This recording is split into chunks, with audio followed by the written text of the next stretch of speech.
మురుడేశ్వర్ కర్ణాటకలో ఉన్న beautiful coastal area. Time దొరికితే చాలా మంది టూరిస్టులు ఇక్కడికి రావాలనుకుంటా ఉంటారు. ఎందుకంటే ఇక్కడ ఉండేది బీచ్ మాత్రమే కాదు, వరల్డ్స్ సెకండ్ టాలెస్ట్ టెంపుల్ గోపురం 237 అడుగులు, world's second biggest Shiva statue 404 అడుగులు.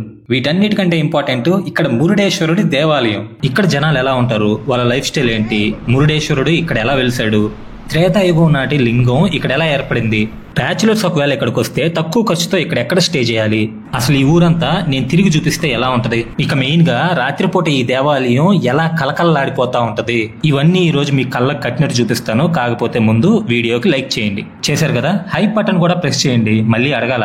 Okay, let's start the video from Murudeshwar main road. Murudeshwar main road లో ఉన్న ఆర్చ్ ఇదే. ఇక్కడ నుంచి దేవాలయం అప్రాక్సిమేట్లీ 2 కిలోమీటర్స్ ఉంటది. ఇక్కడ మీకు ఆటోలు కూడా దొరుకుతాయి, అలాగే ఇక్కడ నుంచి బస్సులు కూడా ఉంటాయి. కాకపోతే కాసేపు వెయిట్ చేయాలంతే. నేను ఆటోల కోసం బస్సుల కోసం వెయిట్ చేయట్లా, నేను నడుచుకుంటూ వెళ్ళిపోతున్నా. ఎందుకంటే దారి మధ్యలో ఏదైనా ఇంట్రెస్టింగ్ గా కనిపించింది అనుకోండి, మీకు చూపించాలి కదా. ఒకవేళ నైట్ ఇక్కడికి వచ్చే పని అయితే మెయిన్ రోడ్ నుంచి ఆటోలు తీసుకుని వచ్చేయడం మంచిది. ఎందుకంటే రాత్రిపూట చాలా చీకటిగా ఉంటది రోడ్డు. ఒకవేళ మన సబ్స్క్రైబర్లు ఎవరైనా వస్తుంటే ఈ మాట గుర్తుపెట్టుకోండి. ఇదిగో రాత్రిపూట రోడ్ ఇలా ఉంటది. ఇప్పుడు నేను తీసిన ఫోటో కూడా ఆర్చ్ దగ్గరే. త్రూ అవుట్ రోడ్డు మాత్రం కొంచెం చీకటిగానే ఉంటది. బ్యాచులర్స్ అయితే ఓకే గానీ ఫ్యామిలీస్ తో వస్తే మాత్రం రిస్క్ చేయకండి. మనం దాదాపు దేవాలయం దగ్గరికి వచ్చేసామండి. నాకు ఇంట్రెస్టింగ్ ఏం కనిపించలేదు దారి మధ్యలో. కాకపోతే ఇక్కడికి వచ్చిన తర్వాత కోనేరు కనిపిస్తుంది చూడండి. ఈ కోనేరు చుట్టూ కూడా బైక్ రెంటల్స్, హోటల్స్ చాలా ఉంటాయి. మనకి స్టేకి ఎటువంటి ఇబ్బంది ఉండదు. ఒకవేళ మీడియం బడ్జెట్ లో ఉండాలి అనుకుంటే ఇక్కడ ఒక 700-800లో రూమ్స్ దొరుకుతాయి. దేవాలయం చుట్టూ ఎంత పెద్ద సముద్రం ఉన్నా ఒక దేవాలయానికి కోనేరు అనేది చాలా ఇంపార్టెంట్ కదా. అందుకే మనం ఈ కోనేరు దగ్గర ఫ్యామిలీ మెంబర్స్ తో కాసేపు గడపొచ్చు. నిజం చెప్తున్నానండి, ఈ కోనేరు దగ్గర ఫోటోలు మాత్రం చాలా బాగా వస్తున్నాయి. ఆ కోనేరు మనం దాటుకుని అలా ముందుకు వెళ్తామో లేదో మనకు కనిపిస్తుంది చూడండి. 237 అడుగుల పెద్ద గోపురం. నేను కూడా యూట్యూబ్ షార్ట్స్ లోనో లేకపోతే ఇన్స్టాగ్రామ్ లోనో డ్రోన్ వ్యూతో ఈ గోపురాన్ని చూడటమే గానీ డైరెక్ట్ గా చూడడం ఇదే ఫస్ట్ టైం. నాకు మంచి ఎక్స్పీరియన్స్. ఫైనల్లీ మనం వచ్చేసాం మురుడేశ్వర టెంపుల్ ఎంట్రన్స్ దగ్గరికి. ఇదిగోండి ఇక్కడ రాసం చూడండి, మురుడేశ్వర టెంపుల్ అని చెప్పేసి.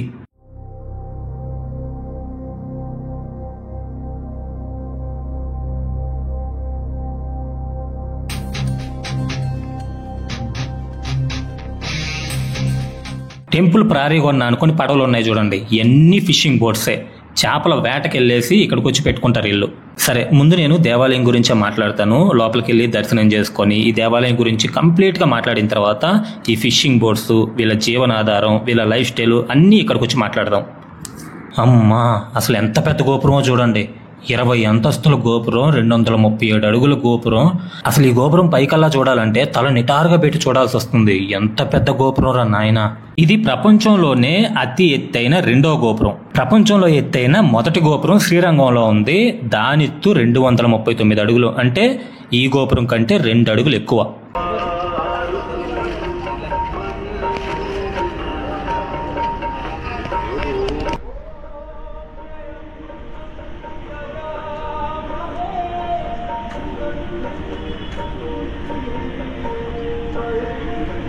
మనం గోపురమే అనుకున్నాం కదా, అదిగోండి అక్కడ చూడండి శివ స్టాచ్యూ 404 అడుగులు.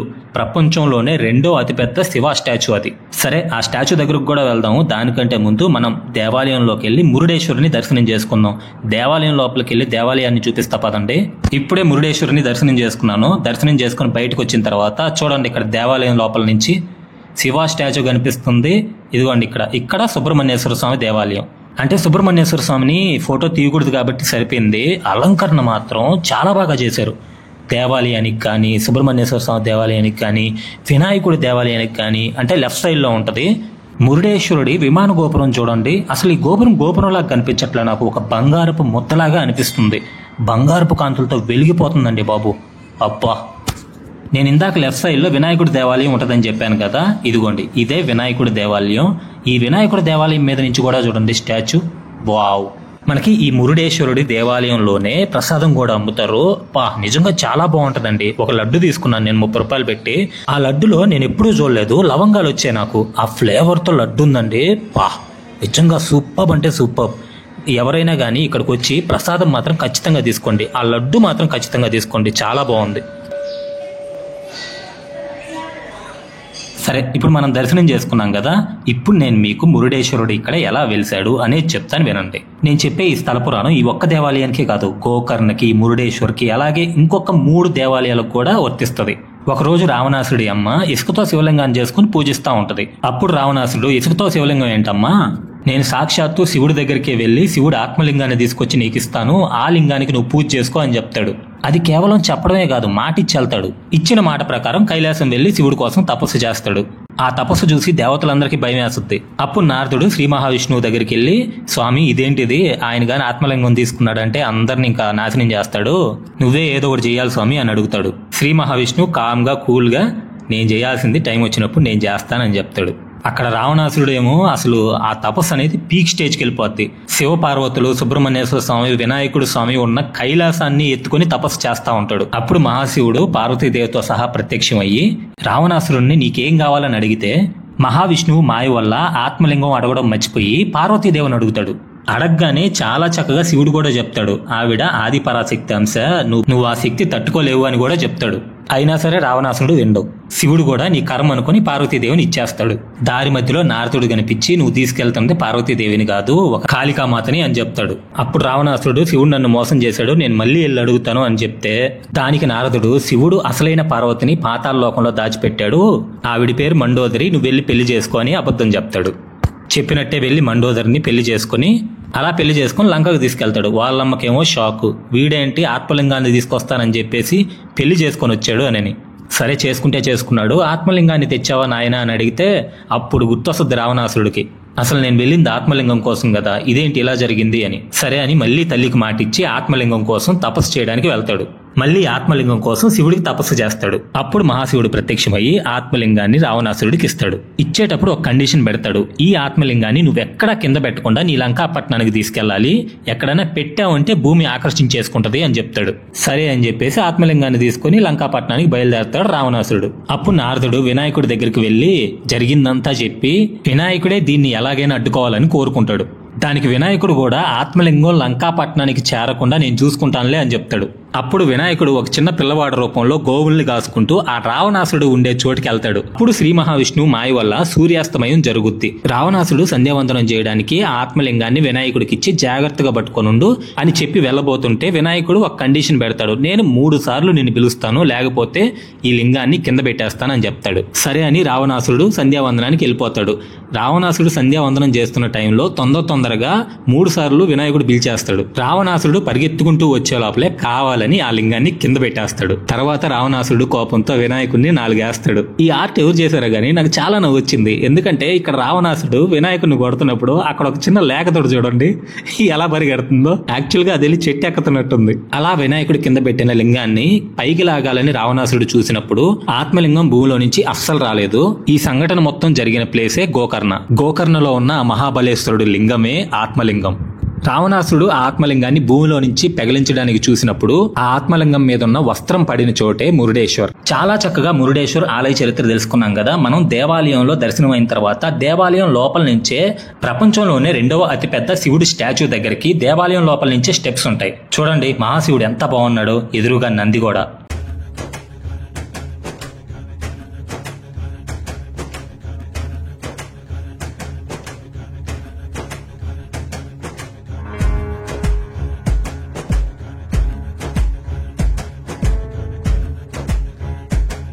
రావణాసురుడు వినాయకుడికి ఆత్మలింగాన్ని ఇచ్చే స్టాచ్యూ కూడా చాలా బాగుంది.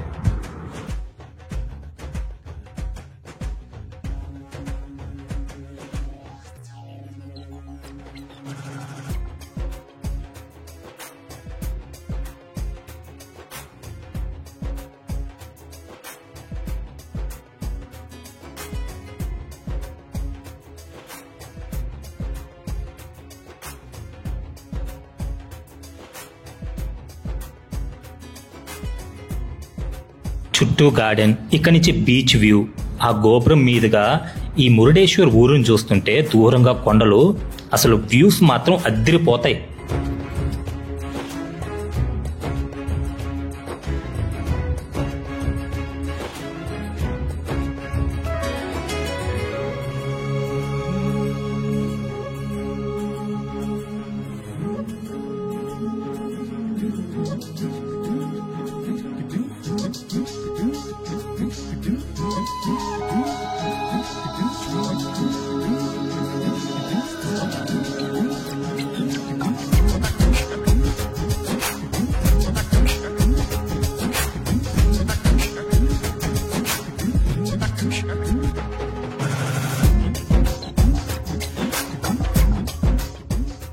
శివుడు స్టాచ్యూ పక్కనే మనకు శనీశ్వర ఆలయం కూడా ఉంటుంది. ఎవరైనా ఇక్కడికి వచ్చినప్పుడు ఖచ్చితంగా దర్శించుకోండి. శనీశ్వరుడి వాహనం కాకి కదా, ఇక్కడ కాకులు ఉంటాయండి, ఎన్ని తిరుగుతూ ఉంటాయో. మీరు కూడా వెళ్ళినప్పుడు గమనించండి, ఈ దేవాలయం చుట్టూనే తిరుగుతాయి.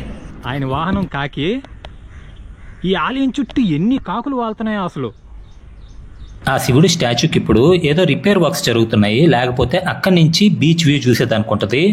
లేదంటే మాత్రం కొంచెం కిందకి దిగి మనం లెఫ్ట్కి వస్తే మాత్రం ఇక్కడ బీచ్ వ్యూ ఉంటుందండి, సూపర్గా ఉంటుంది. పైనుంచి ఇంకా బాగుంటుంది అనుకుంటా, కానీ అక్కడైతే ఇప్పుడు అలో చేయట్లేదు, అందుకని నేను ఇక్కడి నుంచి చూపిస్తున్నా. చూడండి, చాలా బాగుంది కదా బీచ్ వ్యూ.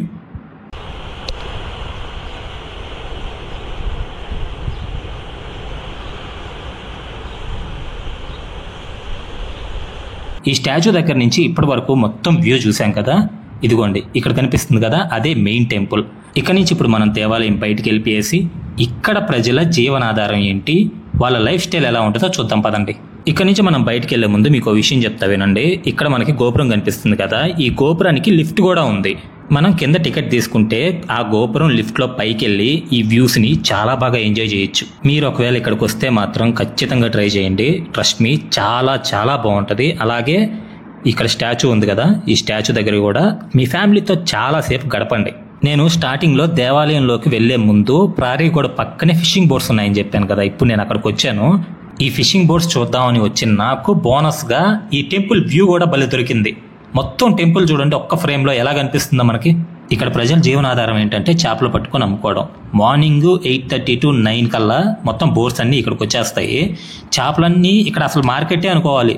మార్కెట్ కొంచెం రోడ్డు మీద ఉన్నా కానీ అందరూ ఇక్కడికి వచ్చే కొనుక్కుంటారు. ఇక్కడ ఉండే జనాల వృత్తి ఏంటంటే చేపలు పట్టుకోవడం, లేదంటే ఫుడ్ స్టాల్స్, లేదంటే హోటల్స్, బైక్ రెంటల్స్, ఇవన్నీ కూడా ఇక్కడ లోకల్ పీపుల్సే ఆర్గనైజ్ చేస్తారు. నేను గమనించాను, మనం నార్మల్గా టెంపుల్కి వెళ్తే నాన్ వెజ్ తినం కదా ఇంటికి వెళ్ళి దేవుడికి పెట్టుకున్నంత వరకు. కానీ ఇక్కడ అటువంటి ఏమీ పాటించట్లేదు. వచ్చిన టూరిస్టులు కూడా ఇక్కడ దేవుడిని చూసుకోవడం, బయటకు వచ్చేసి ఏంటంటే ఫ్రెష్గా పట్టిన చేపలు కదా, వాళ్ళు అక్కడ ఫ్రై చేస్తుంటే అవి తినడం, అలా ఇక్కడ క్రూజిన్ని ఎంజాయ్ చేస్తున్నారు. నేను అనుకున్నది ఏంటంటే ఆయన అనుగ్రహంతోనే జరుగుతుంటదిలే ఏది జరిగినా అని అనుకున్నా. అంటే జస్ట్ నాకు తెలిసిన పద్ధతి ఇది, నాకు తెలియకుండా కూడా చాలా పద్ధతులు ఉండొచ్చు. ఎవరైనా నాన్ వెజ్ ఇక్కడికి వచ్చి తిన్నవాళ్ళు ఉంటే నన్ను తిట్టుకోకండి. ఇక్కడ వీళ్ళు ఈ చిన్న బుట్టలో ఉన్న చేపల కోసం చాలాసేపు నుంచి కొట్టుకుంటున్నారు, బేరాలు తెగట్లే. అందుకే నేనన్నా కెమెరా పెడితే ఏదో ఒకటి తేల్చుకొని వెళ్తారని చెప్పి వచ్చి ఇక్కడ కెమెరా పెట్టా. బేరం అయితే తెగింది, డబ్బులు అయితే తీసుకొని వెళ్ళిపోతున్నారు వాళ్ళు.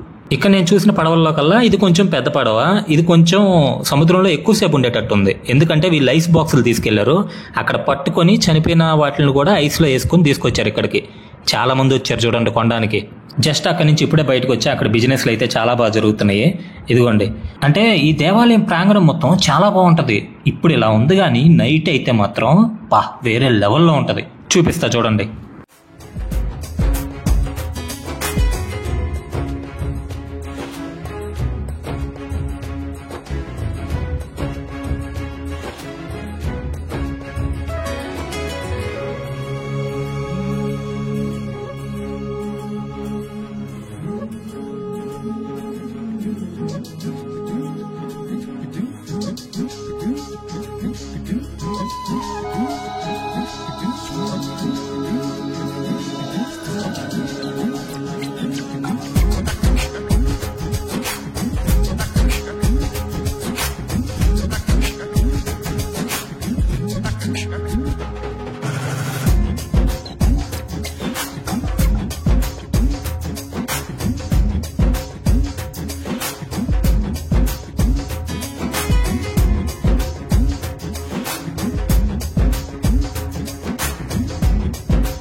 ఫైనల్గా ఒకటి చూపిస్తా చూడండి మీకు, ఇదే హైలైట్. మన భారతీయ జెండా 237 అడుగుల గోపురం మీద. ఇది నీ గొప్పతనమో నా గొప్పతనమో కాదు, సనాతన ధర్మానికి ఉన్న గొప్పతనం, మన భారతీయ చరిత్రకు ఉన్న గొప్పతనం. నాకు ఈ ఫ్లాగ్ గోపురం మీద చూడంగానే goose bumps, literally goose bumps నాకు.